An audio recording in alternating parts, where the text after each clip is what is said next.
بسم اللہ الرحمن الرحیم۔ السلام علیکم ناظرین، welcome to Kazmi health and beauty tips.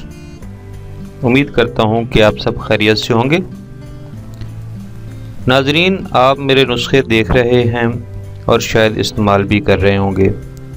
جو لوگ استعمال کر رہے ہیں ان کو تو معلوم ہوگا کہ میں جو نسخے آپ کو بتا رہا ہوں مجرب یعنی آزمودہ ہیں یا نہیں، مگر کچھ لوگ پوچھتے ہیں کہ یہ نسخہ کیسا ہے، کہاں سے ملے گا؟ تو بھائی میں آپ کو بتانا چاہتا ہوں کہ Kazmi health and beauty channel پر جو بھی نسخہ آپ دیکھیں گے وہ 110% آزمودہ ہوگا، بغیر تحقیق کیے اور بے اثر کوئی نسخہ میں آپ کو نہیں بتاؤں گا۔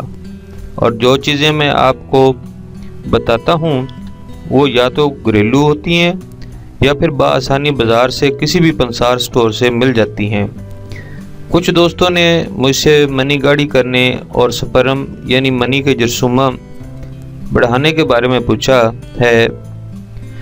میں آپ کی خواہش کو مد نظر رکھتے ہوئے ایک آزمودہ نسخہ بتا رہا ہوں اور امید کرتا ہوں کہ اس کے استعمال سے آپ اللہ کے حکم سے شفا یاب ہوں گے۔ جب آپ صحت یاب ہو جائیں تو نماز کے بعد سچے دل سے دعاؤں میں یاد رکھیے گا۔ جزاک اللہ۔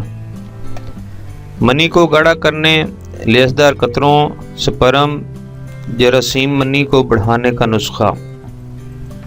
علاج: سالب مصری 150 گرام، سفید موسلی 150 گرام، چھلکا اسبغول 150 گرام، مغز پنبہ دانہ 150 گرام۔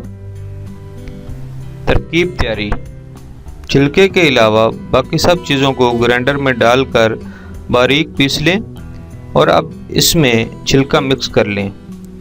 اس میں آپ حسب ذائقہ دیسی گھی اور چینی ملا سکتے ہیں۔ ترکیب استعمال: 2 چمچ کھانے والے روزانہ دودھ میں کھیر پکا کر کھائیں۔ مسلسل 1 ماہ تک بغیر کوئی نغہ کیے آپ استعمال کریں۔ ناظرین، یہ رات کو آپ استعمال کریں، کھیر جو آپ نے کھانی ہے وہ رات کو استعمال کریں۔ نوٹ: دوران علاج ہم بستری کا وقفہ کم سے کم 10 دن رکھیں۔ پرہیز: چونکہ پرہیز علاج سے بہتر ہے لہذا آپ مشتزنی ایکس مووی سے پرہیز کریں۔ چکنائی والی خوراک، گرم اور ترش اشیاء کا استعمال ہرگز نہ کریں۔ Thanks for watching. Do not forget like and subscribe.